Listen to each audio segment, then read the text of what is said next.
Selamat malam pemirsa, setelah masyarakat berpolemik tentang proyek kereta cepat Wush, akhirnya Presiden Prabowo Subianto menegaskan untuk apa ribut-ribut soal Wush. Menurut Presiden, setelah dipelajari tidak ada masalah dalam proyek Wush, bahkan Presiden Prabowo meminta rute Wush diteruskan sampai Surabaya hingga Banyuwangi. Pemirsa, inilah titik balik kereta cepat Wush. Disorot tajam terkait utang dan dugaan pidana, kini kita akan mencoba membuka data. Kita akan bicara fakta, kita akan coba memahami proyek Wush dari A sampai Z. Pemirsa, inilah Top Ekonomi bersama saya, Leonard Samosir.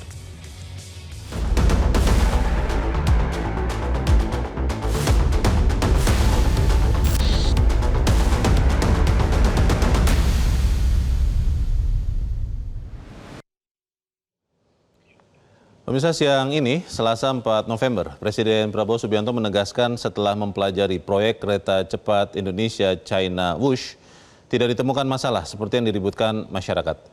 Presiden mengatakan, apa itu ribut-ribut Wush? Saya sudah pelajari masalahnya, tidak ada masalah, saya tanggung jawab nanti. Wush itu semuanya, Indonesia bukan negara sembarangan, kita hitung, nggak ada masalah itu. Presiden juga mengatakan, saya sudah pelajari masalahnya, Indonesia sanggup, dan itu wajar semuanya. Jangan dipolitisasi, jangan kita menari di gendangnya orang. Mungkin ada pihak-pihak yang ingin selalu menimbulkan kecemasan rakyat. Tenang-tenang saja, bangsa kita kuat, bangsa kita kaya. Ribut-ribut Wush akhir-akhir ini bermula ketika masyarakat menyoroti biaya proyek Wush yang dianggap lebih mahal daripada biaya proyek kereta cepat di Tiongkok dan sebagian Eropa. Memang betul ada beberapa rute kereta cepat yang lebih murah, namun kurang lengkap datanya karena berbagai rute kereta cepat di Eropa dan Tiongkok dibangun dengan biaya per kilometer berkali-kali lipat lebih mahal daripada proyek Wush. Contohnya ada kereta cepat di Inggris, di Amerika Serikat, bahkan rute utama kereta cepat di Tiongkok biaya pembangunannya jauh lebih mahal dibandingkan Wush. Spekulasi masyarakat juga muncul dari sisi cost overrun. Itu biaya tambahan di luar perkiraan biaya sebelumnya. Dari kesepakatan Indonesia-Tiongkok tahun 2015 sebesar 5,13 miliar dolar, akhirnya bertambah di tahun 2023 menjadi 7,2 miliar dolar. Cost overrun yang disepakati Indonesia-Tiongkok adalah 1,2 miliar dolar. Tambahan biaya ini yang menjadi ajang spekulasi masyarakat. Fakta kunci yang luput dari perhatian masyarakat adalah cost overrun proyek Wush sudah melalui audit Badan Pengawasan Keuangan dan Pembangunan atau BPKP. Di bulan September 2022, ada 2 kali audit BPKP tanggal 9 dan 15 Maret 2022. BPKP tidak mempersoalkan seluruh komponen tambahan biaya yang mencapai 1,4 miliar dolar. Bukan hanya audit BPKP, tambahan biaya proyek Wush juga dilakukan oleh lembaga audit pemerintah Tiongkok, National Development and Reform Commission. Dalam rupiah, tambahan biaya oleh BPKP tercatat 21,4 triliun rupiah, sementara audit oleh Tiongkok sebesar 15,4 triliun rupiah. Akhirnya Indonesia dan Tiongkok sepakat angka cost overrun adalah sekitar 18 triliun rupiah.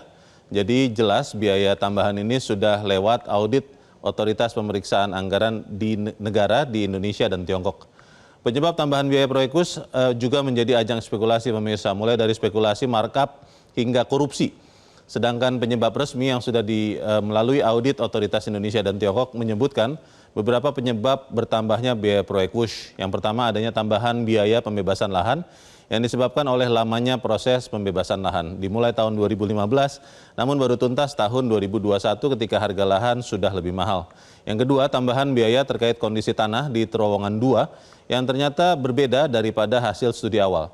Yang ketiga ada pandemi COVID-19 sehingga membuat pembangunan proyek Wush terhambat, biayanya juga bertambah. Yang keempat, penggunaan sinyal frekuensi GSM untuk sistem sinyal yang di Tiongkok gratis ternyata di Indonesia berbayar.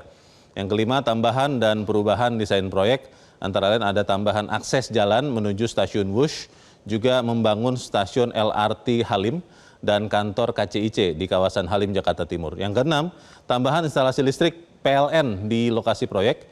Ketujuh, tambahan pajak mulai dari kenaikan PPN, PPH, biaya pemakaian lahan BUMN yang mencapai 3 triliun rupiah. Dan yang kedelapan, adanya kebutuhan suntikan dana terkait dengan cash flow anggota konsorsium proyek Wush. Tambahan biaya itu sudah berdasarkan audit oleh otoritas negara di Indonesia dan Tiongkok, sehingga keluarlah angka total proyek WUSH sebesar 7,2 miliar dolar dengan bunga 2% per tahun, tenor 45 tahun, dan cicilan per tahun sekitar 2 triliun rupiah. Utang ini ditanggung 60% konsorsium di Indonesia dan 40% ditanggung konsorsium China sesuai kepemilikan saham di proyek WUSH. Atas polemik yang sempat meluas di Indonesia ini, Kementerian Luar Negeri Tiongkok secara resmi menanggapi dengan mengatakan membuka pintu perundingan agar kerjasama terus berlanjut. Indonesia tidak menyia-nyiakan kesempatan ini. Indonesia mengajak Tiongkok untuk melakukan restrukturisasi utang WUSH yang juga berarti merestrukturisasi utang perusahaan Tiongkok sendiri. Indonesia tengah meminta agar tenor utang WUSH diperpanjang menjadi 60 tahun. Suku bunga juga tengah dinegosiasikan untuk diturunkan. Dari mana sumber dana Indonesia untuk membayar utang WUSH? Dengan tegas, Menteri Keuangan Purbaya Yudi Sadewa mengatakan Danantara sebagai induk PT Kereta Api Indonesia KAI sebagai pemegang saham PT KCIC yang mengoperasikan WUSH bisa membayar cicilan utang setiap tahun 2 triliun rupiah. Jadi pemirsa, jelas tambahan biaya proyek WUSH sudah melalui audit otoritas di Indonesia dan Tiongkok. Kini WUSH, kereta cepat pertama di ASEAN, sudah dalam genggaman Indonesia. Apa langkah yang paling baik untuk dilakukan Indonesia untuk masa depan WUSH? Top Ekonomi akan segera kembali setelah jeda satu ini. Download Metro TV Extend sekarang.